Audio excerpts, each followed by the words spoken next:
Today we're going to talk about how to keep track of your hormones through tracking your cycle.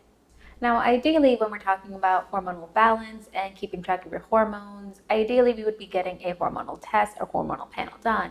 But if you've been trying to figure out your hormonal balance, then you may have already come across that it can be a little bit difficult to get access to those kind of testings. There are multiple different barriers to getting hormonal testing, from the financial aspect, health insurance aspect, or even the barrier of the practitioner themselves, if they themselves don't want to be performing these hormonal tests or don't even think that you need these hormonal tests. For instance, from my experience, when I got off of hormonal birth control, I noticed that I started to get a lot of cystic acne. It was bad when I was on hormonal birth control, but when I got off of hormonal birth control, it was a lot worse. That's when I went to a doctor to try to get a hormonal panel, and what I got was they didn't know what type of hormonal panel. And I myself didn't know what type of hormonal panel. I figured that the professional would know what kind of hormonal panel I needed. But I kind of got a sense of being brushed off, as there's many different types of hormonal panels. How am I supposed to know if you yourself don't know, when I, of course, was the patient? So it didn't really help me much. If anything, it kind of pushed me into figuring out how to balance my hormones myself and naturally. And through that journey is how I found cycle tracking, which I think everyone should know because it is huge in what it tells you about your overall health and specifically about your hormonal health. A couple of things that you can keep track of are things like how long you're bleeding for and how long is your full cycle. So from one period to the next, how long is that cycle?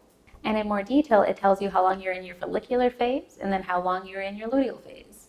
And what this then further tells you is how long your body is spent producing estrogen versus how long it's producing progesterone. Because the follicular phase is when there's follicles developing, and these follicles are what's then producing estrogen.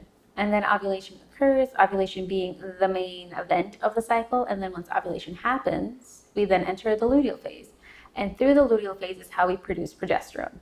Now, the reason that I say that ovulation is the main event of the cycle is because without ovulating, we can't enter the luteal phase. And that is because once the egg ruptures, it goes off and then gets reabsorbed back into the body within 24 to 48 hours.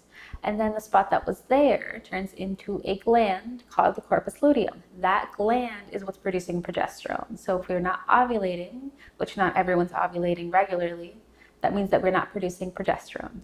And ideally, you want the same length of the follicular phase to be to the luteal phase. So ideally, these two phases will be equal because that's how long your body is producing estrogen and how long your body is producing progesterone. And for hormone balance, balancing your hormones, you want the amount of those cycles to be equal, more or less.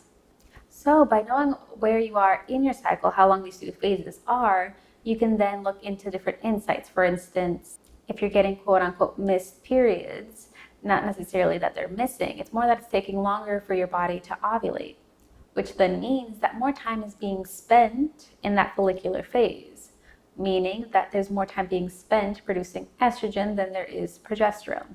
Other insights, for instance, is if your cycles are really short and you notice that you're cycling through the follicular phase and the luteal phase really quickly. That could then indicate that there is both a low level of estrogen and progesterone because you're going a little bit too quickly through the phases. So there's many different insights that cycle tracking can tell you about your overall health as well as your hormonal health, specifically when it comes to estrogen and progesterone, what those two levels are looking like in your cycle right now.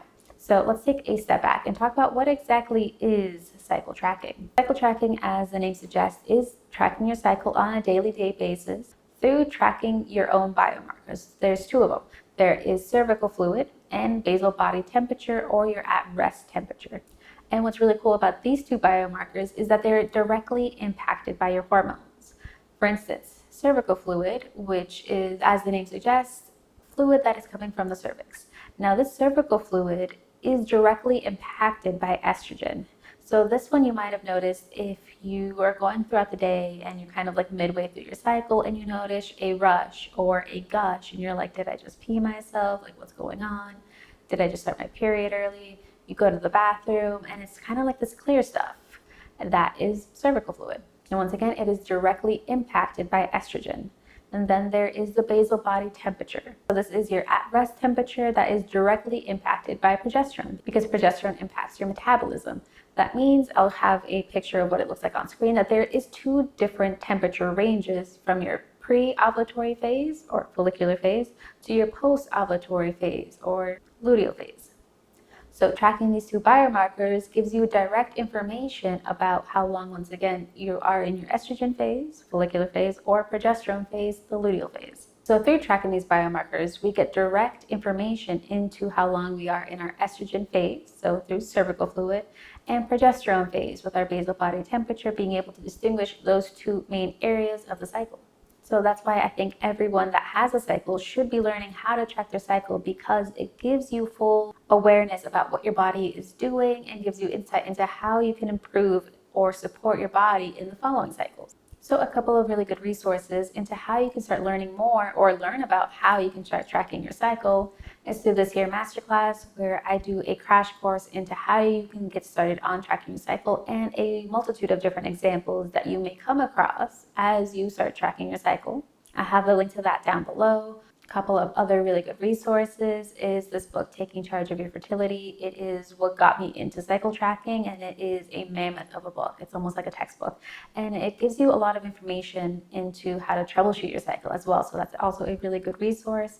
And finally, there is the Fertility Friday podcast. It is an immense resource when it comes to all things cycle related. Specifically, the first couple of episodes go into what exactly is cycle tracking, also known as the fertility awareness method. And they have, I think, close to like 400 episodes now on just like cycle related things and issues. So that's also a really good resource to check out. So I hope I inspired you to look into at least keeping track of your cycle, or just start right now and just keep track of one period to the next, how long it took, and just kind of get started that way. And that's all for me today. Thank you so much for hanging out with me, and I'll be seeing you next time.